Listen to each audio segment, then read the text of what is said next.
Ma meilleure amie était enceinte d'un homme marié qui l'a abandonnée. Mais elle n'a pas réalisé que je découvrirais toute la vérité sur lui.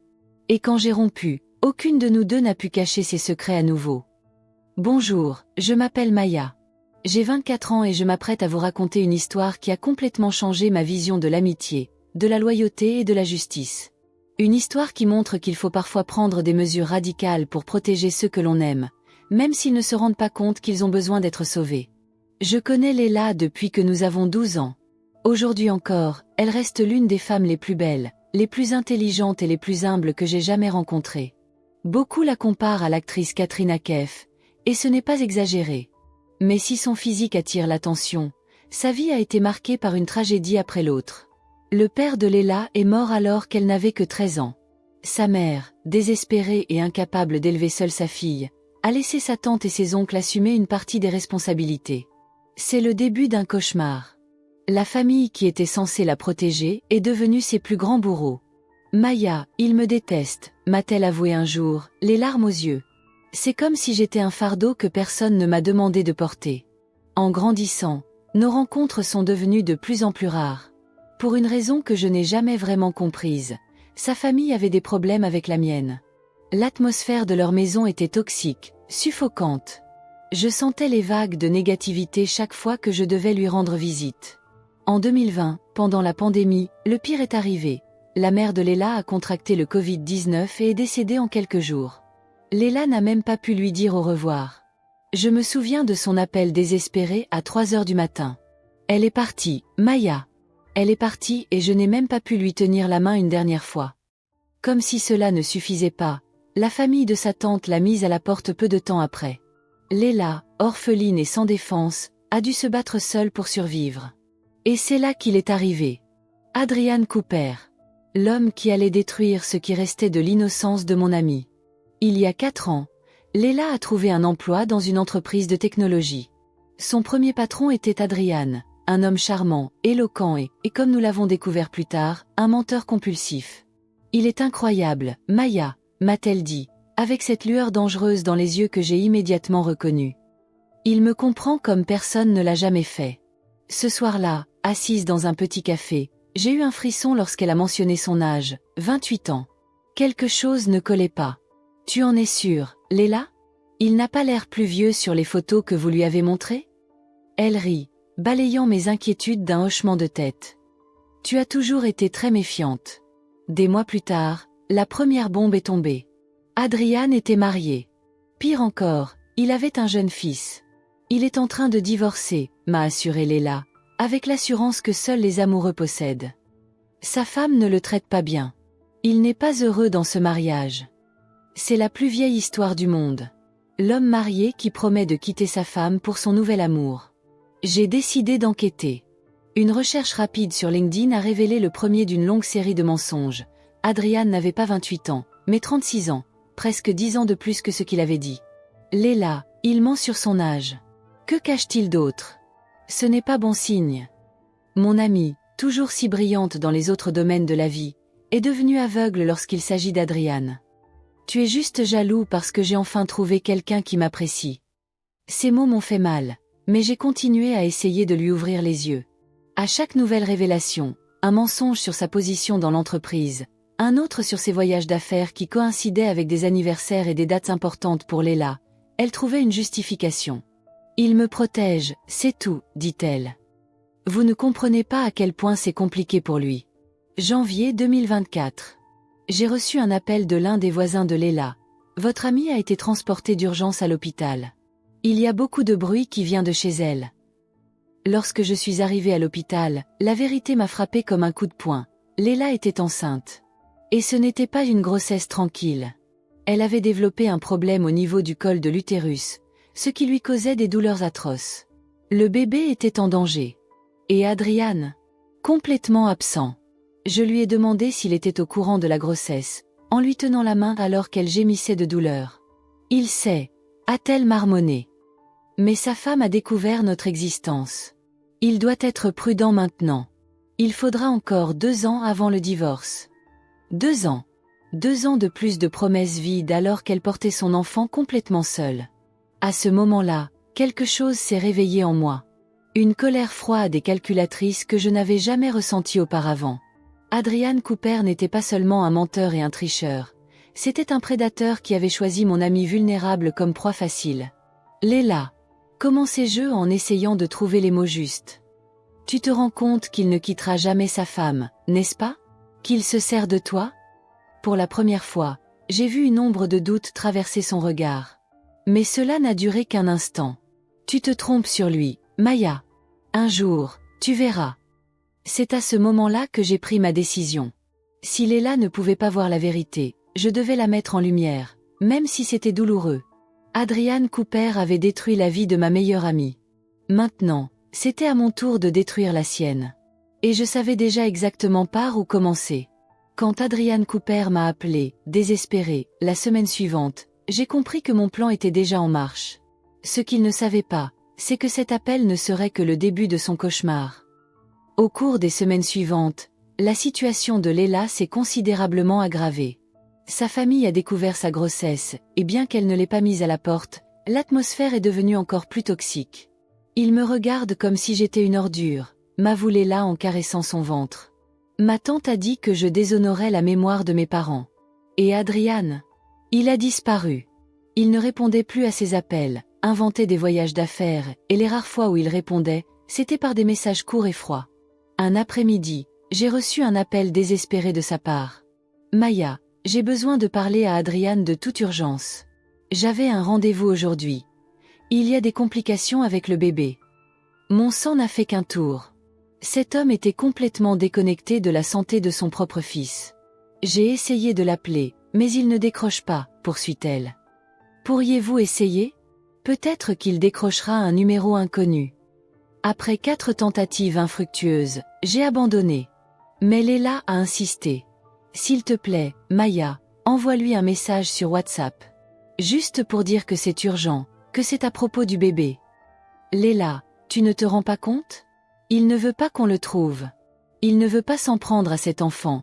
Il ne veut pas s'en prendre à toi. Quand elle a répondu, sa voix n'était qu'un murmure. Tu ne comprends pas, Maya. Il m'aime. Il a juste peur. Ce fut la goutte d'eau qui fit déborder le vase. Ce soir-là, j'ai commencé à enquêter sur Adrian Cooper. Je me suis souvenu de Sarah, une ancienne collègue qui travaillait comme détective privé. J'ai besoin de tout ce que tu peux trouver sur cet homme, lui ai-je expliqué. Entre-temps, j'ai visité l'entreprise où Leila et Adrian travaillaient. À la réception, j'ai remarqué quelque chose d'étrange. Sur les photos du personnel du mois, Adrian apparaissait comme directeur des opérations. Mais Leila mentionnait toujours qu'il était vice-président. La réceptionniste s'est rendue compte de mon intérêt. Connaissez-vous quelqu'un dans l'entreprise? Demande-t-elle. Adrian Cooper, ai-je répondu avec désinvolture. C'est un vice-président, n'est-ce pas? Elle a ri. Adrian. Vice-président? Non, chérie, c'est juste un responsable de secteur. 3 jours plus tard, Sarah m'envoie un message. J'ai des informations.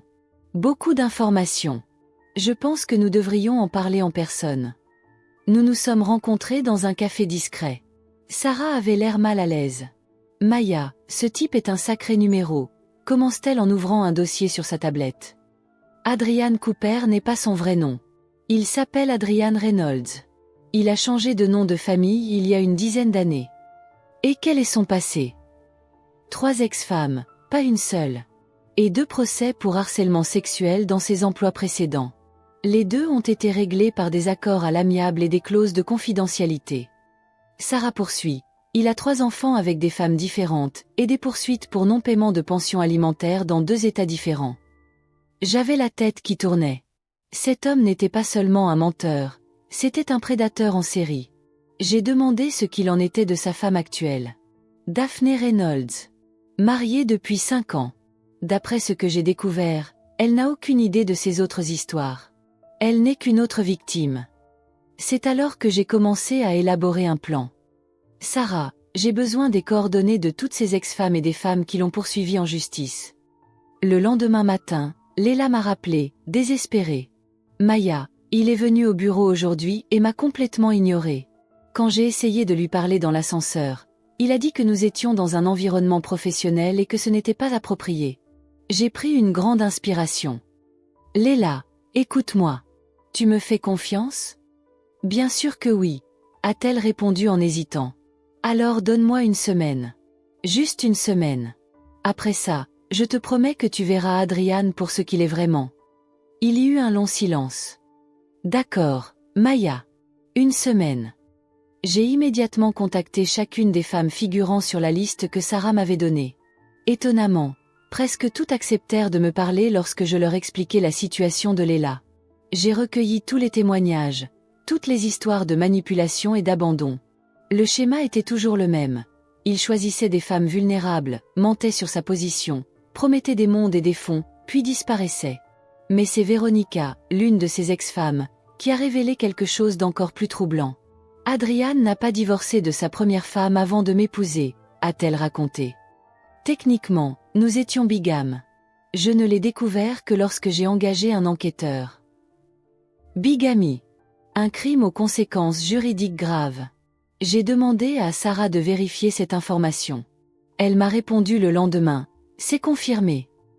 Adrian a épousé Daphné sans divorcer officiellement de Véronica. Le divorce a été prononcé 8 mois seulement après son mariage avec Daphné. J'avais là la bombe parfaite. Non seulement pour ouvrir les yeux de Léla, mais aussi pour faire en sorte qu'Adrian ne puisse jamais faire de mal à une autre femme. Alors que j'organisais toutes ces données, mon téléphone a sonné. C'était Léla, la voix brisée par les pleurs. Maya, je viens de recevoir un message de lui.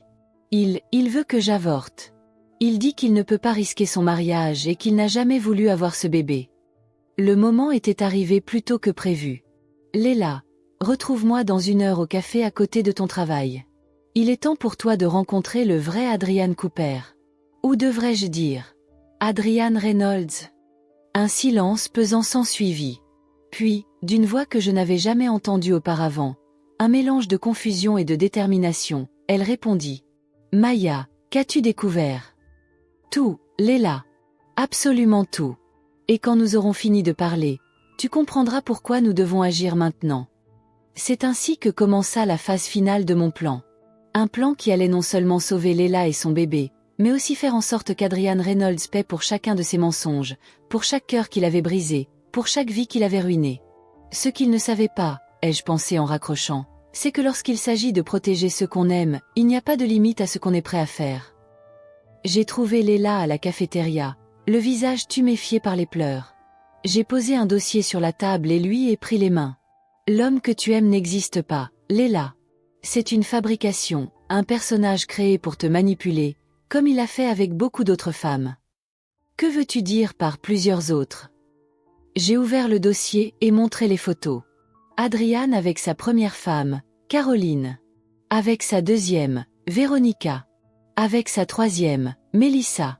Et enfin, avec Daphné, sa femme actuelle. Il choisit des femmes vulnérables. Il ment sur ce qu'il est. Il promet des mondes et des profondeurs. Et quand les choses se compliquent, il disparaît. Je lui ai montré le document suivant. Son vrai nom est Adrian Reynolds. Il a intenté des procès pour harcèlement sexuel, non-paiement de pension alimentaire. Il pourrait s'agir d'un faux, a-t-elle marmonné. J'ai parlé à ces femmes, Léla. Elles ont toutes raconté la même histoire. Comment il était charmant au début, comment il les a abandonnées quand elles avaient besoin de lui. Tout comme il le fait avec toi. Pourquoi ferait-il ça? Pourquoi choisir autant de femmes, avoir des enfants et les abandonner ensuite? Parce que c'est un prédateur. C'est un jeu pour lui. Et maintenant que la grossesse a compliqué les choses, il veut se débarrasser du problème, de toi et du bébé. Et sa femme actuelle, Daphné, est-elle au courant? Non. Elle croit qu'elle est mariée à un homme honnête et fidèle. J'ai vu quelque chose changer dans les yeux de Léla, une lueur de détermination émergeant de derrière les larmes. Que comptez-vous faire de tout cela? Demanda-t-elle. C'est à toi de décider. Nous pouvons simplement l'utiliser pour qu'il assume la paternité et paie une pension alimentaire. Ou s'assurer qu'il ne recommence jamais avec une autre femme. Léla prit une grande inspiration et posa sa main sur son ventre. Comment? D'abord, nous rassemblons toutes les victimes. Nous avons créé un front uni. Ensuite, nous avons tout dévoilé, à son entreprise, à Daphné. Et enfin, nous l'avons dénoncé pour bigamie, ce qui est un délit pénal. Peut-il aller en prison? Oui. Et avec autant de femmes qui témoignent, nous pouvons garantir des pensions à tous les enfants et détruire sa réputation. N'est-ce pas trop extrême? Pensez à toutes les femmes qu'il a déjà blessées. Celles qu'il va encore blesser. Et ton bébé, qui grandit sans père parce qu'il a décidé que tu n'étais pas indispensable. Quelque chose s'est brisé à l'intérieur de Léla. J'ai vu le moment exact où l'amour aveugle s'est transformé en détermination pour la justice. Qu'est-ce qu'on fait d'abord? A-t-elle demandé en séchant ses larmes. Le soir même, j'ai envoyé des courriels à toutes les femmes de la liste. Étonnamment, presque toutes m'ont répondu en moins de 24 heures. Nous avons organisé un appel vidéo. La réunion a été intense. Caroline, la première épouse, a pleuré en voyant les photos de son fils abandonné. Mélissa, la troisième, a été choquée par la grossesse de Léla. Il m'a dit qu'il ne pouvait plus avoir d'enfant, marmonne-t-elle. Qu'il avait un problème médical.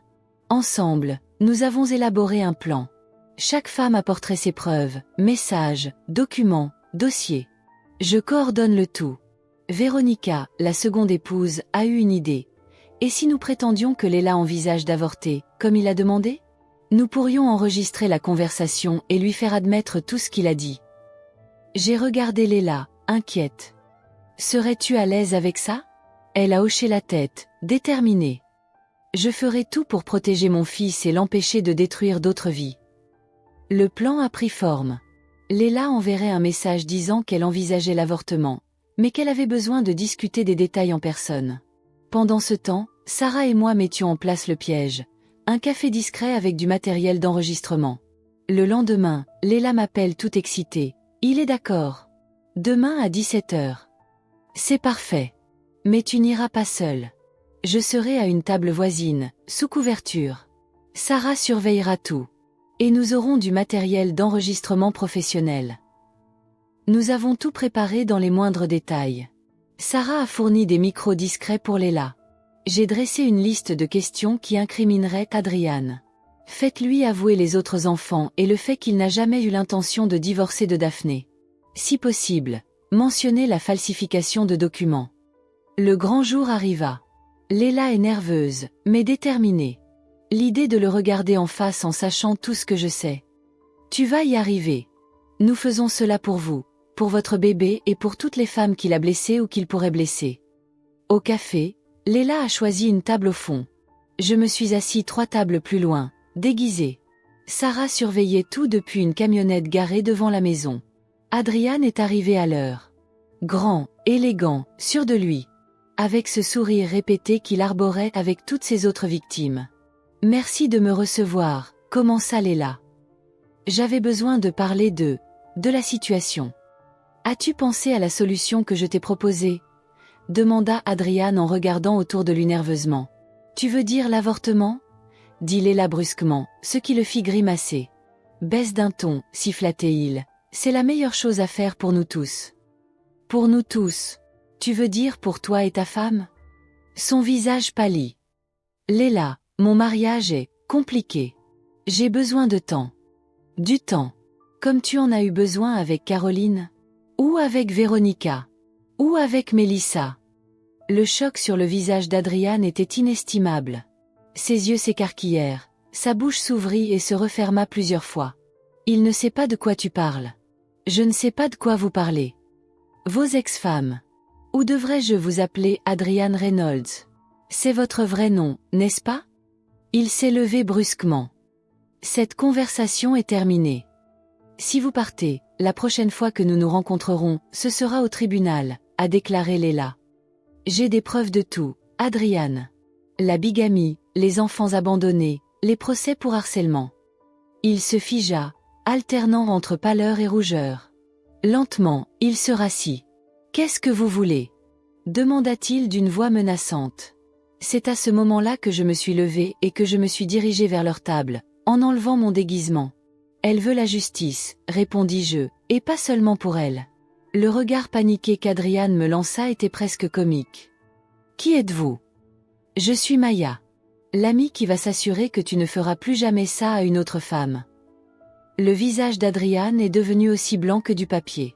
Vous ne pouvez rien prouver, dit-il en essayant de garder son calme, mais sa voix tremblante le trahit. Je souris en posant mon téléphone portable sur la table.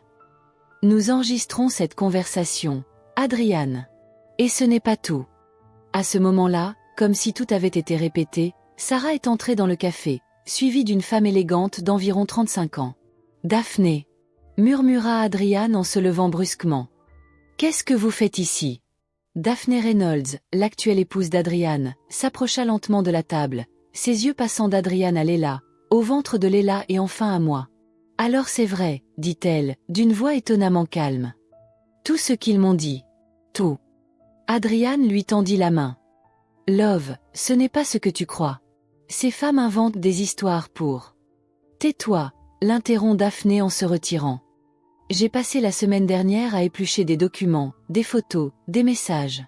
J'ai parlé à tes ex-femmes. J'ai parlé à tes enfants que tu as abandonnés. Je sais ce qu'est la bigamie, Adrian. Je sais que notre mariage n'est même pas légalement valide parce que tu étais encore marié à Véronica quand nous nous sommes mariés. Tout le café était silencieux, les yeux rivés sur notre table. C'est une affaire privée, siffle Adrian en regardant nerveusement autour de lui. Parlons à la maison, Daphné. Il n'y a pas de maison, Adrian, répondit-elle en retirant son alliance et en la posant sur la table. Vos affaires sont déjà sur le trottoir. Et ce n'est pas tout. Sarah s'est avancée. Monsieur Reynolds, je m'appelle Sarah Matthews, détective privée. Je représente un groupe de femmes qui intentent une action en justice contre vous pour fraude, bigamie et évasion de la pension alimentaire. J'ai également ici une citation à comparaître à l'audience préliminaire de lundi prochain. Elle tendit une enveloppe officielle qu'Adrian ne prit pas et qu'elle posa sur la table devant lui. Et ce n'est pas tout, continuai-je, profitant de son état de choc. Nous avons également ici Monsieur James Peterson, PDG de l'entreprise où vous travaillez. Un homme d'âge moyen, qui s'était assis discrètement dans un coin du café, se lève et s'approche de notre table. Monsieur Reynolds, dit-il formellement. Ou devrais-je dire, Monsieur Cooper? Je ne sais plus quel nom utiliser, car vous semblez en avoir plusieurs. Adrian semble sur le point de s'évanouir. Monsieur Peterson, je peux vous expliquer. Il n'y a rien à expliquer. La falsification de diplôme serait une raison suffisante pour un licenciement. Mais harceler un employé subalterne?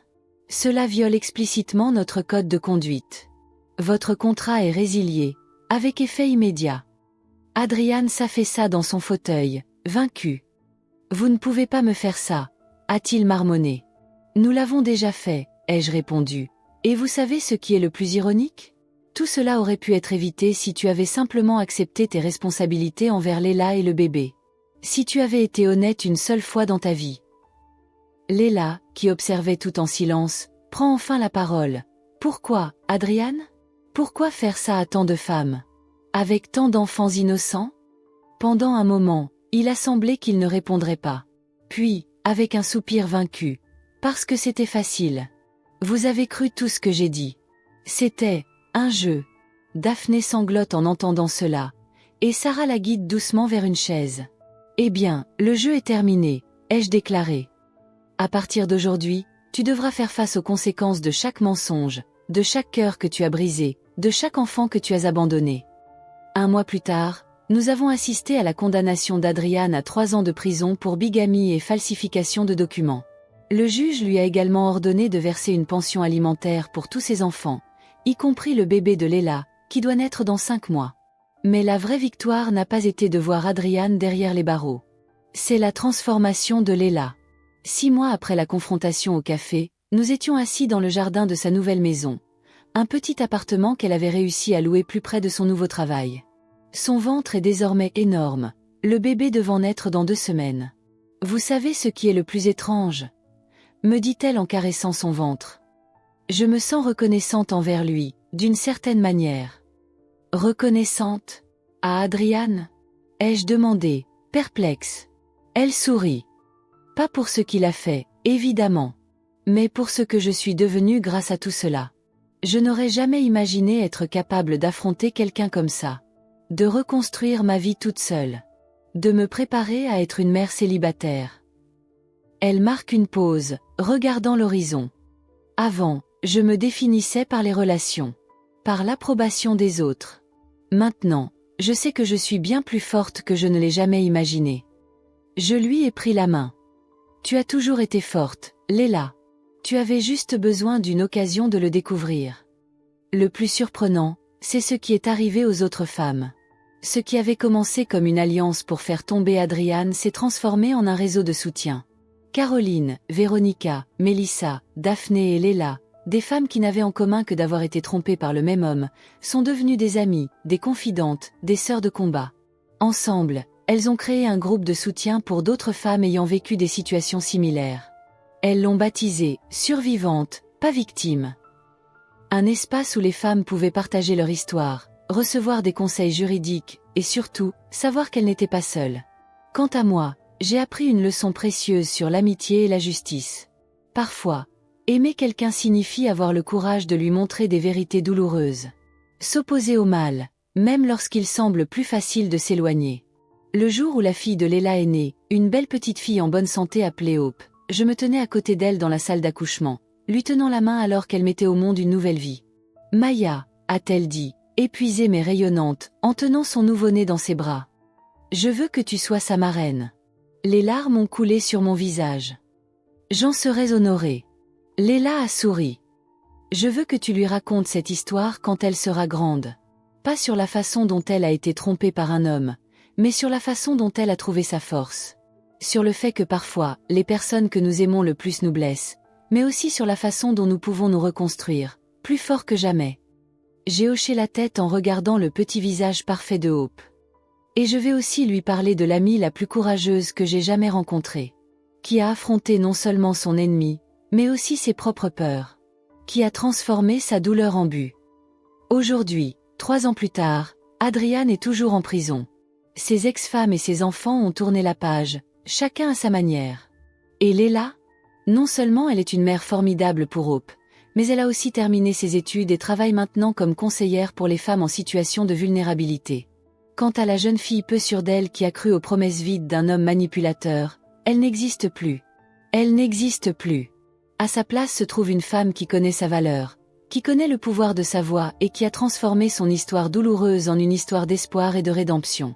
Et c'est peut-être là la plus belle des vengeances. Ne pas se contenter de survivre, mais s'épanouir. Il ne s'agit pas seulement d'échapper aux abus, mais d'utiliser cette expérience pour aider les autres à faire de même. Comme le dit toujours Léla, il faut parfois que quelqu'un détruise votre monde pour que vous puissiez en construire un nouveau. Un monde plus fort, plus vrai et entièrement vôtre.